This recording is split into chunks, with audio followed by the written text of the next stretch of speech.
আমি আমার আলোচনা দীর্ঘায়িত করব না, এবার সরাসরি চলে আসি ভারত উপমহাদেশে আহলুল হাদিসদের ইতিহাস। এটা আপনাদের জানা জরুরি। কি জন্য জানা জরুরি? এই জন্য জানা জরুরি, আমিও মদিনা ইসলামী বিশ্ববিদ্যালয় থেকে পড়েছি। আমার বাম পাশে শ্রদ্ধেয় শাইখ বসে আছেন, তিনিও মদিনা ইসলামী বিশ্ববিদ্যালয় থেকে পড়েছেন।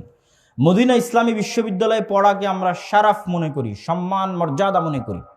কিন্তু কেউ যদি মনে করে যে মদিনা ইসলামী বিশ্ববিদ্যালয়ে পড়ে এসে মাদানি হয়ে সেই প্রথম এই দেশের মাটিতে তাওহীদের দাওয়াত দিচ্ছে, তাহলে সে আমাদের সালাফে সালিহিনের পরিশ্রমের একজন নিমক হারাম, না শুকরিয়া আদায়কারী।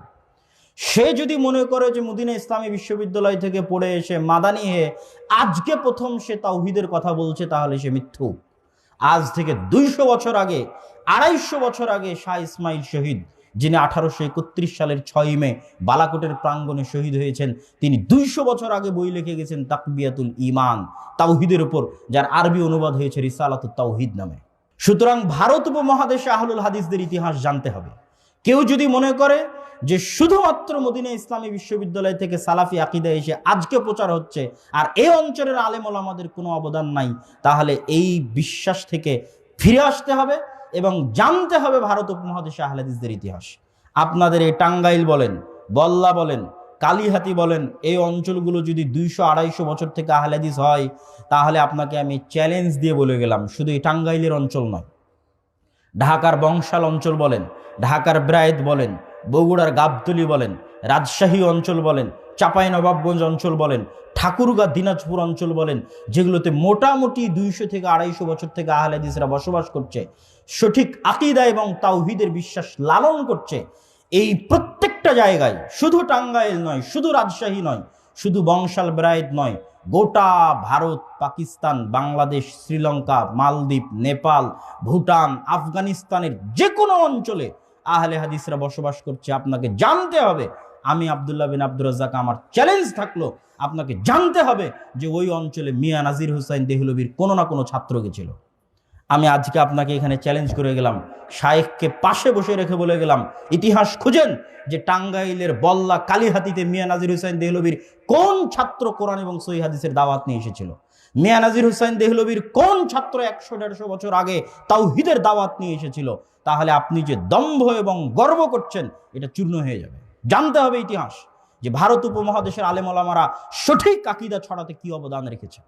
আপনি আজকে আকীদার দার্স দিচ্ছেন, নওয়াব সিদ্দিক হাসান খান ভূপালী 300 বছর আগে ভারত উপমহাদেশের মাটিতে জন্মগ্রহণ করা ব্যতিক্রম ধর্মী আলেম নওয়াব সিদ্দিক হাসান খান ভূপালী, যিনি 300-র অধিক বই আরবিতে লিখেছে ভারতের মাটিতে বসে। তিনি 300 বছর আগে আরবিতে আকীদার বই লিখে গেছে, কাতফুস সামার ফি আকীদাতে আহলিল আসার বইয়ের নাম। ভারতের মাটিতে বসে সালাফি আকীদার বই লিখেছে 300 বছর আগে। অতএব কথা বলার আগে হিসাব করে কথা বলতে হবে, কথা বলার আগে বিবেচনা করে কথা বলতে হবে যে আপনি কোন মাটিতে বসে কোন কথা বলতেছেন, পূর্বপুরুষের ইতিহাস ভুলে গিয়ে কি বলতেছেন সেটা জানতে হবে। সম্মানিত উপস্থিতি, ভারত উপমহাদেশে আহলে হাদিসদের ইতিহাস আজকের নতুন ইতিহাস নয়। শাহ ওলিউল্লাহ মুহাদ্দিস দেহলভী, যিনি বাদশাহ আলমগীর, যার বাবা বাদশাহ আলমগীরের আলমগীর ফতোয়া বোর্ডের সদস্য ছিল মাওলানা আব্দুর রহিম, শাহ ওলিউল্লাহ মুহাদ্দিস দেহলভী মূলত এই যুগে, এই যে আমরা যেই যুগের ইতিহাসটা বলতেছি তারও পুরাতন ইতিহাস আছে, সেটা আমি আজকে লম্বা দীর্ঘায়িত করতে চাচ্ছি না। কিন্তু যেই যুগের ইতিহাস আমরা টানতেছি, এই যুগের শুরুটা মূলত শাহ ওলিউল্লাহ মুহাদ্দিস দেহলভীকে দিয়ে। দেহলভী বলা হয় দিল্লিকে, আরবিতে বলা হয় দেহলি। ওই দেহলি, দিল্লির দিকে অনুসরণ করে বলা হয় দেহলভী। শাহ ওলিউল্লাহ মুহাদ্দিস দেহলভী মানে দিল্লির মানুষ, দিল্লিতে বসে হাদিসের দার্স দিতেন। তিনি জন্মগত হানাফি, আমল করতেন হানাফি মোতাবেক, কিন্তু দার্স দিতেন আহলুল হাদিসদের অনুসারী হিসেবে। কলমে লিখে গেছেন আহলুল হাদিসদের অনুসারী হিসেবে। তার বই হুজ্জাতুল্লাহিল বালেগার মধ্যে রাফুল আদাইনের কথা বলেন, জোরে আমিনের কথা বলেন, 12 তাকবীর ঈদের সালাতের কথা বলেন, প্রত্যেকটা মাসালাই যেটা সঠিক সেটিকেই প্রাধান্য দিয়ে গেছেন। তার আল ইনসাফ ফি বায়ানি সাবাবিল ইখতিলাফ, এই বইগুলো পড়ে দেখেন। তাকলিদের ওপর তিনি কি বই লিখে গেছেন সেগুলো পড়ে দেখেন।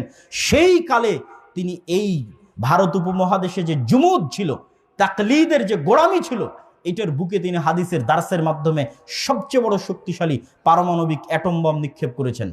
শাহ ওলিউল্লাহ মুহাদ্দিস দেহলভীর পরে তার ছেলে শাহ আব্দুল আজিজ মুহাদ্দিস দেহলভী, যার একটি বই আছে বুস্তানুল মুহাদ্দিসিন, মুহাদ্দিসদের জীবনীর উপর, মুহাদ্দিসদের বইয়ের উপর সেই যুগে বসে, সেই কালে বসে এত তথ্য সমৃদ্ধ লিখনি দেখলে আজকের যারা মদিনা ইসলামী বিশ্ববিদ্যালয়ের কুল্লিয়াতুল হাদিস থেকে পড়ে আসছে যেমন আমি, হতবাক হয়ে যেতে হবে যে আমরা আজকে মদিনা ইসলামী বিশ্ববিদ্যালয়ের কুল্লিয়াতুল হাদিসে যা পড়ছি 200 বছর আগে শাহ আব্দুল আজিজ মুহাদ্দিস দেহলভী বুস্তানুল মুহাদ্দিসিনদের মধ্যে কিভাবে তা জমা করে গেল। যেই মুহূর্তে এই অঞ্চলে ব্রিটিশ শাসন আমল চলতেছে, জালালউদ্দিন সুয়ুতির মৃত্যুর পর থেকে নিয়ে এবং আরব বিশ্ব থেকে ইলম হারিয়ে যাওয়ার পর থেকে নিয়ে নতুন করে সৌদি আরবের প্রতিষ্ঠা এবং বড় বড় আলেম ওলামার জন্ম হওয়ার আগ পর্যন্ত মধ্যে 150-200 বছর ইলমকে আবাদ করেছে ভারতের আলেমরা। যত বড় বড় হাদিসের কিতাব আছে প্রথম প্রকাশ হয় ভারতে, না হয় পাকিস্তানে।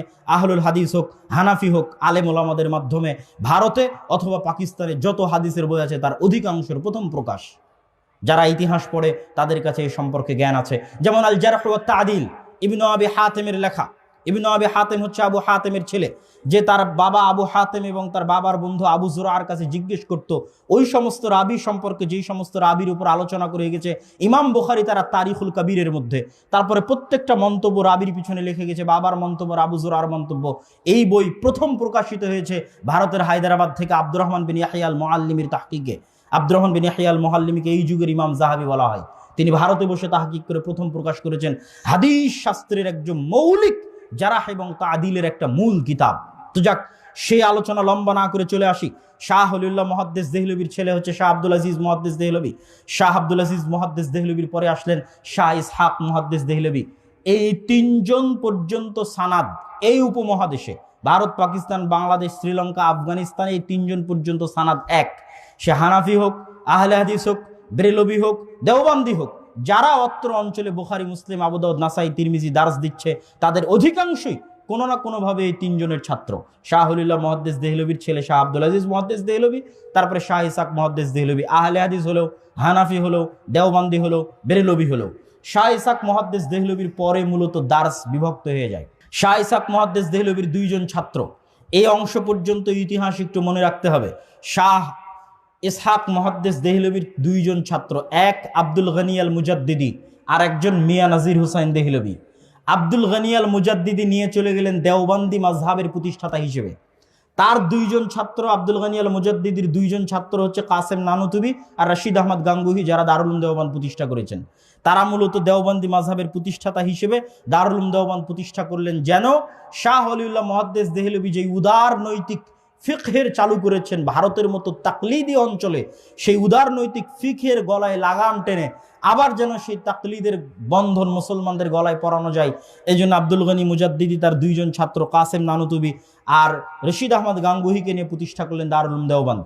আর মিয়া নাজির হুসাইন দেহলভী, জামিয়া সালাফিয়া ডাঙ্গিপাড়া পবা রাজশাহীতে গেলে দেখবেন যে মিয়া নাজির হুসাইন দেহলভীর নামে আবাসিক ছাত্রাবাসের নাম দেওয়া আছে, যে মিয়া নাজির হুসাইন দেহলভী আবাসিক ভবন। শাইখুল কুল ফিলকুল মিয়া নাজির হুসাইন দেহলভী আবাসিক ভবন কেন দেওয়া আছে?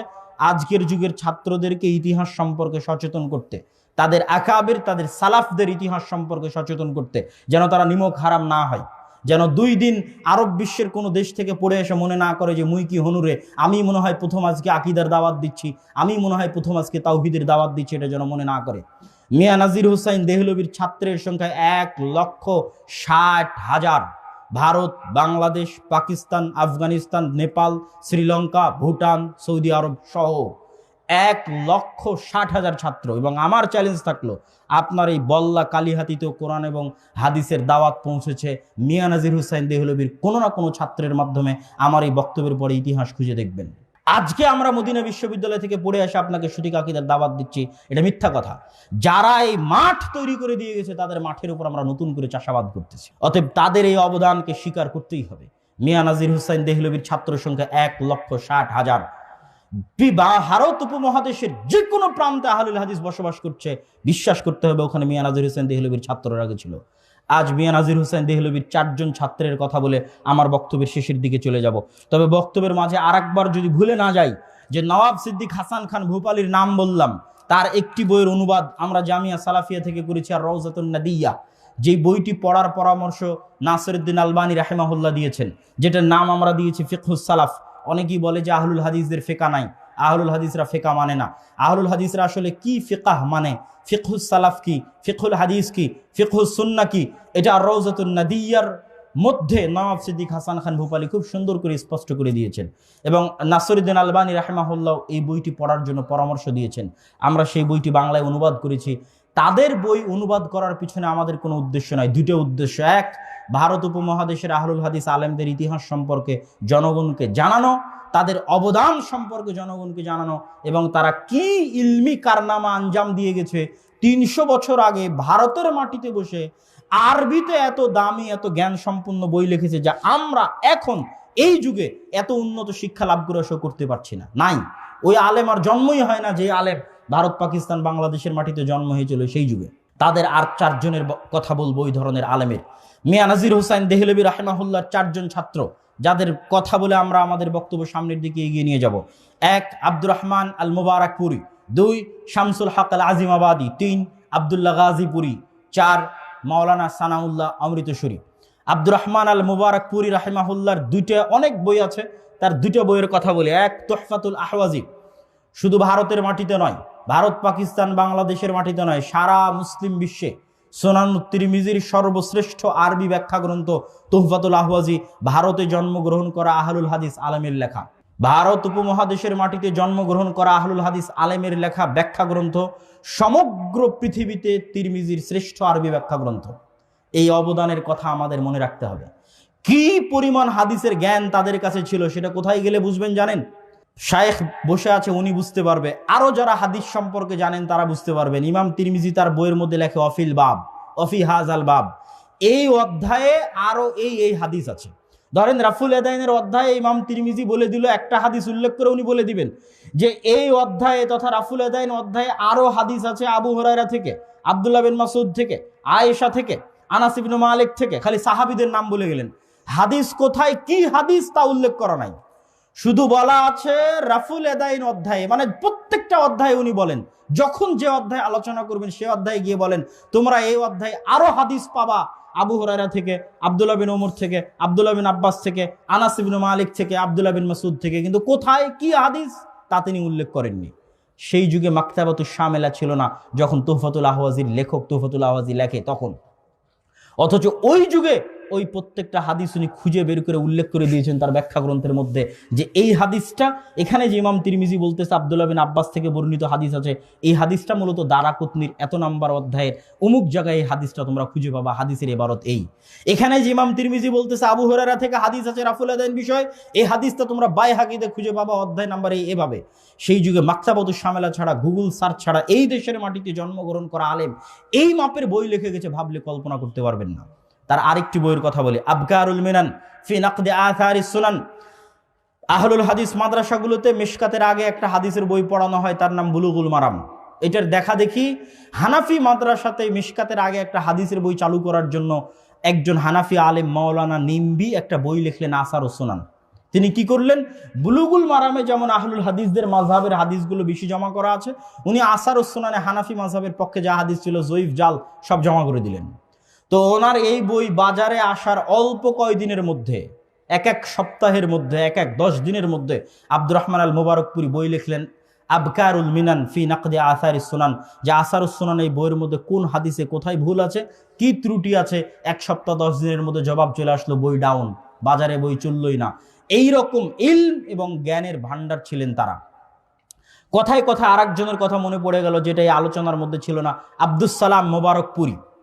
যখন মাওলানা শিবলি নোমানি নাদতুল ওলামা লখনৌতে বসে ইমাম বুখারী এবং সহিহ বুখারীর উপর আঙ্গুল তুললেন, আল্লামা শিবলি নোমানি অনেক বড় আলেম, কিন্তু অনেক বড় আলেম হওয়ার পরেও তিনি কিছুটা ইনকারে হাদিস দ্বারা প্রভাবিত ছিলেন।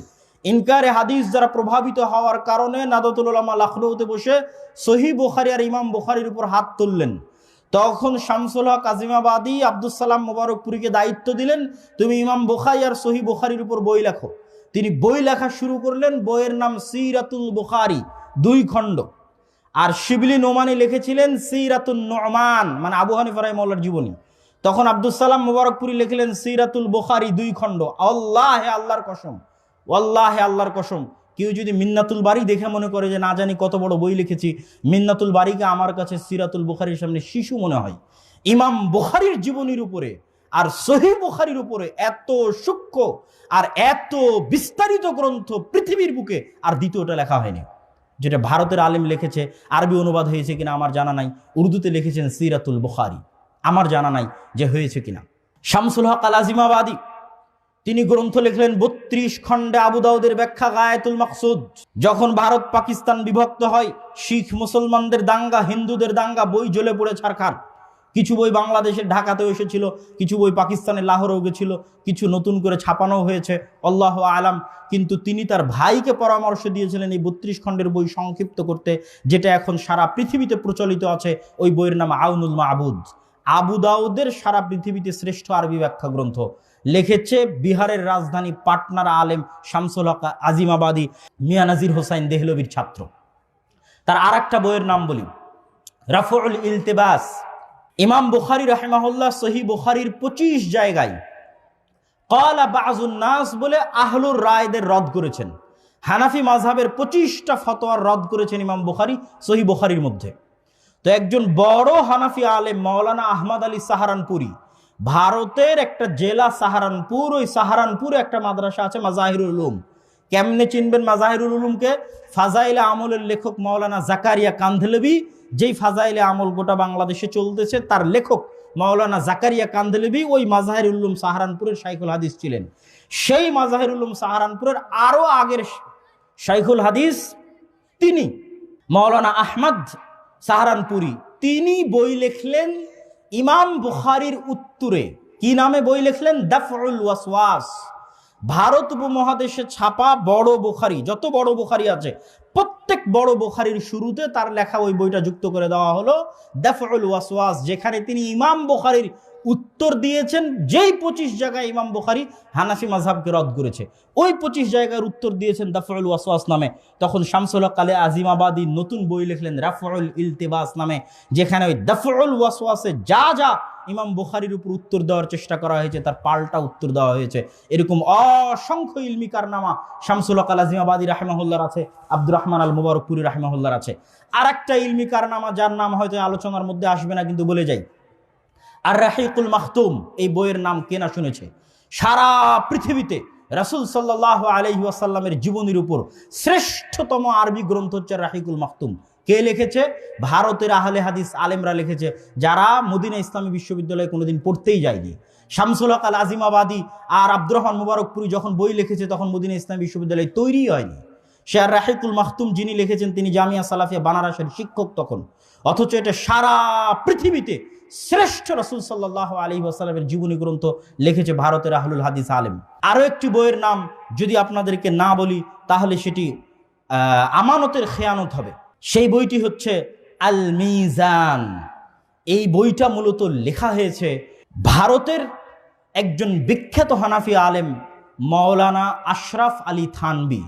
তিনি তার এক ছাত্র জাফর আহমদ থানভীকে দায়িত্ব দিলেন যে হানাফি মাযহাবের যত মাসলা মাসাইল আছে সব মাসলা মাসাইলের পক্ষে দলিল জমা করো, আর সেটাকে কেমনে সহি প্রমাণ করতে হবে তার দায়িত্ব পালন করো।